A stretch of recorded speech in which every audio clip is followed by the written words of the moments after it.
नमस्कार भैया। आज मैं आपसे एक बहुत ही इंटरेस्टिंग सवाल पूछना चाहता हूं। मान लीजिए अगर एक स्पीकर में वूफर, मिड रेंज, ट्वीटर तीनों लगे हुए हैं तो क्या तीनों ड्राइवर्स की जो आवाज जब निकलती है वो एक ही टाइम पर आपके कानों तक पहुंचती है या अलग अलग टाइम पर पहुंचती है? और यदि अलग अलग टाइम पर पहुंचती है तो क्या उससे कोई साउंड क्वालिटी पे असर पड़ता है? तो जी हां, बिल्कुल फर्क पड़ता है और इसी बारे में आज हम चर्चा करेंगे कि जो ऑडियो की दुनिया है उसमें इस टर्म को कहा जाता है टाइम अलाइनमेंट। तो बेसिकली मेरे एक सब्सक्राइबर है, वो काफी दिनों से मुझे कुछ टॉपिक्स के ऊपर वीडियो बनाने की रिक्वेस्ट कर रहे हैं, तो उन्हीं की रिक्वेस्ट की वजह से मैं आज का ये वीडियो बना पा रहा हूं। तो सबसे पहले समझते हैं कि एक मल्टी वे स्पीकर वो काम कैसे करता है। एक टिपिकल 3-वे स्पीकर में वूफर बेस फ्रीक्वेंसीज रिप्रोड्यूस करता है, मिड रेंज वोकल और इंस्ट्रूमेंट्स रिप्रोड्यूस करता है और ट्विटर जो है वो हाई फ्रीक्वेंसीज को रिप्रोड्यूस करता है। अब देखने में तो ये तीनों ड्राइवर्स एक ही कैबिनेट पर लगे हुए दिखते हैं, लेकिन एक छोटी सी प्रॉब्लम है भैया।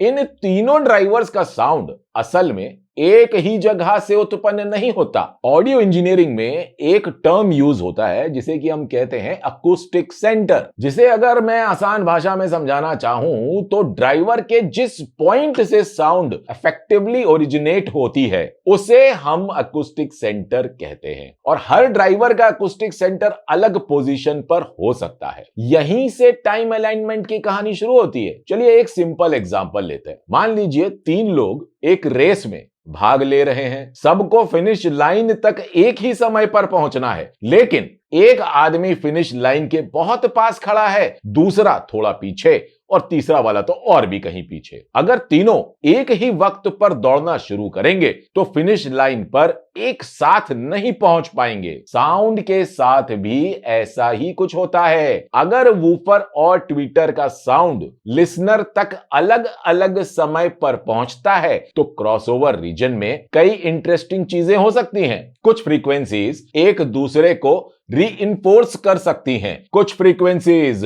पार्शियली कैंसिल भी हो सकती हैं। इमेजिंग और साउंड स्टेज पर काफी गहरा असर पड़ सकता है और कुछ सिचुएशंस में वोकल का फोकस भी अफेक्ट हो सकता है। इसी वजह से जो स्पीकर डिजाइनर्स होते हैं वो कई तरह के सॉल्यूशंस पे काम करते हैं। सबसे पहला जो सॉल्यूशन होता है वो होता है फिजिकल टाइम अलाइनमेंट। आपने कुछ स्पीकर्स देखे होंगे जिनके फ्रंट पैनल स्लैंटेड होते हैं। कुछ स्पीकर्स में ट्विटर पीछे की तरफ माउंटेड होता है और कुछ speakers stepped baffle design use करते हैं। इसका पर्पस होता है ड्राइवर्स के अकूस्टिक सेंटर को लिसनर के रेस्पेक्ट में अलाइन करना, ताकि साउंड वेव्स लिसनर तक ज्यादा सिंक्रोनाइज्ड तरीके से पहुंच सकें। लेकिन हमने एक चीज बहुत नोटिस की है कि भैया मार्केट में अधिकांश जो स्पीकर्स हैं वो ऐसा मतलब स्लांटेड हो गया या ट्विटर पीछे है या कुछ इस तरीके का तो देखने को बहुत कम मिलता है। अधिकांश जो होते हैं उनमें क्या होता है, सब फ्रंट पे ही लगा होता है।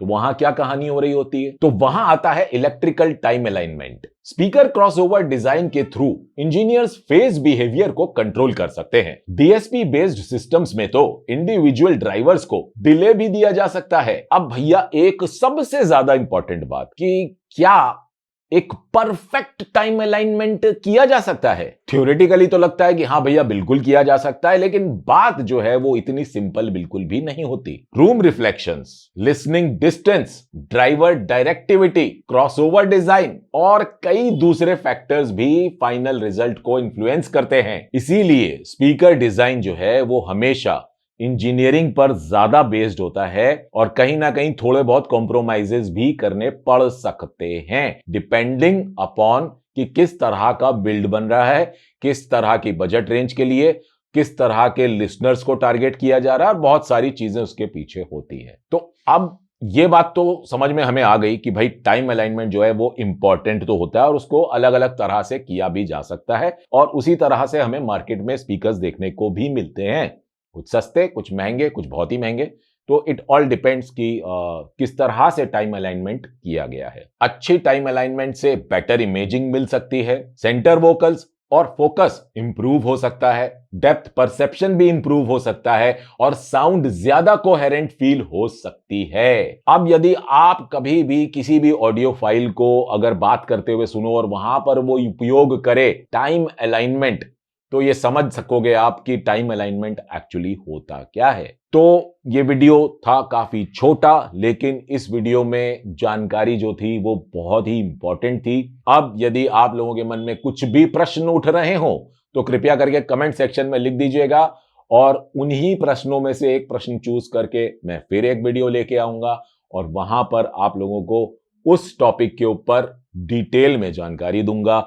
और यदि ये वीडियो आप लोगों को पसंद आ गया हो तो भैया नीचे लगे लाइक के बटन को जरूर से जरूर दबा दीजिएगा, और यदि आप लोगों ने मेरे चैनल को अभी तक सब्सक्राइब ना किया हो तो उसे भी सब्सक्राइब कर लीजिएगा। फिलहाल मैं आप लोग से आगे लेना चाहूंगा। आप लोगों का बहुत बहुत धन्यवाद।